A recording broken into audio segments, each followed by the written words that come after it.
So look, this might be extremely boring, but it genuinely books me and my clients anywhere between 10 to 20 qualified sales meetings every single month. In fact, it's the same method that we did for deep social brands to help them add about $270,000 in revenue in just 8 months. And it's also the same method that we did for Magnuson Film to help them book 25 meetings and close 2 new deals, including with a client that wants to work with him for life. So in this video, we're going to go over my 3-step cold outbound formula so that you can just book 10 to 20 qualified sales calls every single month using cold email. So let's get right into it. So for step number 1, what you're going to do is you're going to create a front-end offer for your services or product. So the reason why you're going to do this is that nowadays everybody uses the same Hermosi offer for their services or product when they're sending out cold outbound messages, and they just end the cold email off with, hey, are you open to learning more? Or, hey, are you interested in hearing more? And again, the Hermosi offer is good, but what ends up happening with their prospects is that they'll receive the message that you sent them, and they'll take a look at it and say, this sounds like a good offer. I mean, it sounds good, right? But what makes this guy or this email or this offer different from all the other offers that I get every single day from other people pitching me the exact same thing? So yes, it's good, but it's extremely saturated, and the prospect will be like, all right, but like, what makes you different, right? So you have to do something different to stand out in the inbox so that the prospect books a meeting with you and eventually signs a deal with you, right? And the way you can do this is by creating a front-end offer for your services or product. So a front-end offer is essentially a part or a piece of your services or product that you're going to offer for cheap or for free. And it's essentially like a valuable deliverable that they can immediately use to get a win. So the example that I like to always use is, imagine that you are a YouTube agency that helps coaches and creators blow up their YouTube channel, right? For example. So to help a coach or creator blow up on YouTube, there's a bunch of different steps that you have to take them through to actually get them good results, right? You have to come up with the thumbnail. You have to edit the videos. You have to come up with the title. You have to YouTube SEO rank it so that when people search for it, it pops up as a number 1, right? So there's all these other extra steps, but for now, let's just say it's these 4 primarily, right? It's the thumbnail, it's the editing, it's the title, and the YouTube SEO. So what you're going to do for your front-end offer is pick one of these 4 and essentially just offer for cheap or offer for free. So let's say with the thumbnail, you email courses and creators and say, hey, I created 3 free thumbnails for you to use for your next video. Here they are. Or can I send them over? Or here they are, right? And what this is going to do is the course creator that's going to read this and be like, wow, he's already made me a thumbnail. Wow, I'm interested. Let me see like it's a free thumbnail. Like why not, right? People always love free stuff or cheap stuff, and they'll be like, okay, why not give this a shot? Because this message and this email is way different than everybody else that's also pitching me the exact same thing. Now you might be like, well, Aryan, what if they just take my thumbnail or take my service or take my product and run with it and just leave for free, right? And that's a very valid point. What if they just take the stuff and they just ghost you and they don't hear back from you? But there's 2 things that's going to happen. Number 1 is the law of reciprocation. Because you gave them such a valuable product or a service for free or for cheap, they'll be inclined to at least hear out more of what you have to say because they feel gratitude towards you, right? It's just a law of reciprocation. They feel like they owe you something or they owe you a favor for doing a valuable service or product or giving it for free, right? And the second thing that ends up happening is that once you solve one of their problems, eventually another one arises. So what I mean is, once you solve the YouTube thumbnail problem, they still have to edit the video. They still have to title the video. They still have to YouTube SEO the video. So what you can do is say, hey, here's the free thumbnail. And if you're looking for someone to help with their YouTube full time and handle everything, how does a call on this date sound like for you? Your mini offer or your front end offer essentially solves one minuscule problem that they have about your service as a product. And then after they've solved that problem, it then leads into the next problem or next thing that they have to solve for whatever you're offering or whatever your product is about, right? So the convo literally naturally flows into that. Once you offer for free, you can just say, hey, like, here's the free deliverable. If you're open to, having someone do this for you full time, if you're open to handling this whole, getting this like essentially done for you service or product, how does a call on X date sound like for you, right?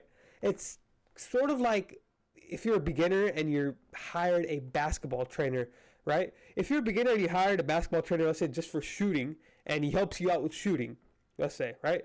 Once you've mastered the art of shooting, or once you've gotten good at it, well, there's still dribbling that you have to learn. There's still passing that you have to learn. There's still defense. There's still layups and dunks. So once you've solved this one problem of shooting, the basketball trainer is going to be like, hey, like, you still have to dribble. You still have to pass. You still have to do layups. You still have to play defense. And I offer those services. So would you be open to trying them out? And obviously, again, because you've already fulfilled on one of the I guess pieces of the puzzle for them, they're going to feel inclined because the law of reciprocation and because the problem naturally arises to that. So that's what you're going to do for step number 1. Just create a front end offer and try to test different things. So what I mean is, don't just go with the YouTube thumbnail. Try out the editing one. Try out the SEO one. Try out the video titles one, right? Try out different offers or front-end offers, because every single person in every single market will have different things and different valuables that they'll desire. So maybe for courses and creators, thumbnails is the big thing. But if you go after, let's say, I don't know, what's another YouTube offer? If you go after somebody who's in the finance space, let's say, he might like more of the editing, but the courses and creators, they might like more of the thumbnails. So, but you never know until you test that offer out. So what I need you to do here is, in the first step, test out a different offer. That's step number 1. Create a front-end offers, test it out, and it will immediately make you stand out more in the inbox. Now, step number 2 is you're going to send massive volume, right? Once you've figured out the offer thing and the offer problem, you then get into the fact that, okay, I have a good offer because I watch Arian's videos and I read Hermosi, but why am I not booking calls, right? It's very easy to create an offer, honestly. You can do it in a matter of a few hours.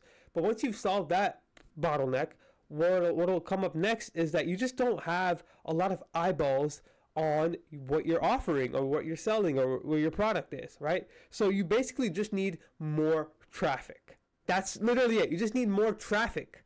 You just need more eyeballs on your services or product. So what you're going to do is you're going to send out massive amounts of volume so that the most people possible see what you're actually selling or see what you're actually offering, right? So for cold email, I recommend sending at least 10,000 cold emails a month. So you'll need, for 10,000 cold emails a month, you'll need about 11 domains, which will equate to about 22 email accounts, and sending 23 emails a day for 5 days a week. So just go into Pork Bun, go into GoDaddy, buy 11 domains, set up 22 email accounts, and for those email accounts, start sending out 23 emails every single day. That's just the bare minimum. If you can buy more definitely, because the more traffic that you send out, the more calls that you book once you have a proven offer and once you have a ideal customer profile, right? So that's pretty much it for step number 2. To summarize that, just send massive, and I mean massive volume. If you're sending, let's say, 60 or 20 outreach messages a month, that's nothing. That's literally nothing. You need to be sending thousands and thousands a month, because that is what will allow you to book more calls with cold traffic once you figured out your offer and once you figured out your ideal customer profile. So just send more volume. Now the last step is to turn the positive replies that you get into calls. Now naturally, since you're doing a front-end offer and since you're offering, let's say, a free service or a very discounted service, you'll get tons and tons of positive replies. But naturally, people are very busy. So you have to imagine that if you are, let's say, a CMO of a insurance company, for example, right? If you're the CMO of an insurance company and you had, let's say, marketing of this insurance company, there's like 1,000 things going on in your life, right? You basically, just picture this, right? You wake up every single day, you shower, you get your cup of coffee, you go into work or you sign into work, and you have meetings with the leadership people. And the CEO is like, hey, CMO, we need you to get more leads. We need to get it more efficiently without having to spend a lot on ads. Have you tried growing content and writing new stuff? How are the sales reps doing when it comes to getting new leads? Although I think that's kind of outside his purview, but let's say, for example, how is the Google ads going? How are the YouTube going? How is all this, and this going, right? So you're gonna go into a meeting and there's gonna be all this extra stuff on your plate. Then you're gonna you're going to talk to your employees who manage all that. You're going to go to the Facebook ads guy and say, hey, how are the Facebook ads going? You're going to go to the Google ads guy and say, hey, how are the Google ads going? You're going to go talk to the content people and be like, hey, how's the content going? Then you're going to manage all those 3 different departments. Then you're going to go home. Then you're going to talk to your kids. You have to, go to their sports games after work. You have to have a good relationship with your wife. There's all this extra stuff. Basically, what I'm trying to say is that there's all this extra stuff that they deal with day to day. And it's just a lot of stuff going on, and even if somebody replies to your email positively, they just might forget that they even replied to you positively. So just by you sending one response back, that doesn't immediately mean they're gonna book a meeting with you and get on a call with you and sign a deal, right? What I'm trying to say here is that they're extremely, extremely busy. So to make sure that you stay on the top of their mind, because again, they have so much stuff going on in their business and their day-to-day life, you have to send follow-up messages, and you have to follow up multiple times sometimes for them to book a call with you. So how do you exactly follow up? Well, one thing that I do not want you to do is don't just send, hey, I'm bumping this message up to make sure you got it, or I'm following up to make sure that this message goes to the top of your inbox, because you sound salesy. They've gotten emails before where they're like, hey, I'm just following up here. Hey, I'm bumping this up here. That just sounds like you put in no effort at all, right? So why would they hop on a call with you? If you get an email from a stranger, put yourself in their shoes. If you get an email from a stranger and they're just saying, hey, following up here, hey, bumping this up here, you're gonna read it and be like, this guy literally put in no effort to this outbound message. Why would I hop on a call with him? He just sounds automated. He sounds like a robot. He sounds like a sleazy salesman. I don't like being sold to. So I'm not going to hop on a call with this guy. So don't sound robotic, don't sound automated, and actually put in effort. So what do you actually send when you send out follow-up messages? You're going to send case studies if you have them. So whether they're in the form of a text, so just break it down into like a paragraph, make sure it's like 75 words or less, and make sure it's like an 8th grade reading level so that anybody can read it and it's simple. Or if you have something like a PDF that you can send over, that works very good as well, where essentially you just send them a 1 or 2 page breakdown of how you help the company. Or if you don't have case studies, what you can send them is like a Loom video. And a Loom video, they'll be able to see your face like this, and you can let's say if you're selling marketing services, you can go on their website, you can go on their let's say if you're selling meta ads, you can go on their current meta ads that they're running and be like, hey, look, here's what I saw in their meta ads that could be hurting your conversions. There's this copy is not really working. This creative is not that good. Blah, blah, blah, blah, blah, right? Or even better, if you have a case study and you send a Loom video breaking down that case study, and if they're in the same industry, that works even better, because they'll be like, hey, you can be like in the video, like, hey, like, here's like a case study of a client that's very similar to you. Here's how we help them using our services or product, and bam, bam, bam, bam, bam, right? So after you send your case study, after you send the Loom video, you can also send a one-liner question asking if they're still interested. So for example, if it's the YouTube thumbnail front-end offer, you can be like, hey, are you still interested in a free thumbnail that we create for you? And it's literally one line question, which is why it's called a one-liner, obviously, but it works out really well because in a way it's like a pattern interrupt, right? Nobody just randomly sends one sentence cold email. Like it's a pattern interrupt. They don't really see that in their day-to-day, right? You can also send humor. What I've seen work well is the meme.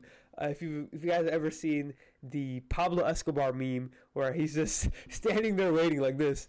You can send that as well. Or you can send Kermit the Frog like saying, hey, I'm waiting for a prospect's inbox. Or you can be like, hey, Pat, while I was I was looking on social media and something I saw reminded me of you and I figured I had to follow up then and there.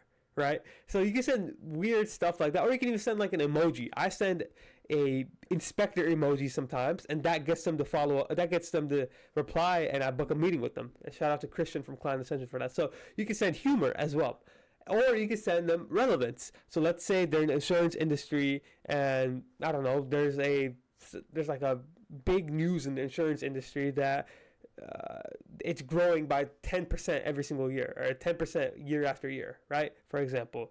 Or let's say that you go on their company LinkedIn and you see that they're not hiring, they had an event that they recently went to, or a trade show that they recently went to, or they accomplished some type of goal.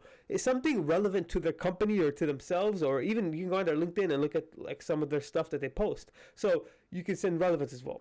So to kind of summarize here, send case studies, whether that's PDFs or text. You can send Loom videos just breaking down strategies for them, or even case studies for them. You can send a one-liner asking if they're still interested in your offer. You can send humor just to stand out in the inbox, that sound like actual human. Or you can send relevance, where it's like news about their industry, news about their company, news things that they post on LinkedIn, that type of thing. And you can do all of these above like interchangeably, quite literally infinite amount of times. You can follow up with somebody over 10 to 20 to 30 times, and just by going from case study to relevance, back to a one-liner, to a Loom video, back to humor, and just so on and so forth. You can just keep cycling this over and over and over again.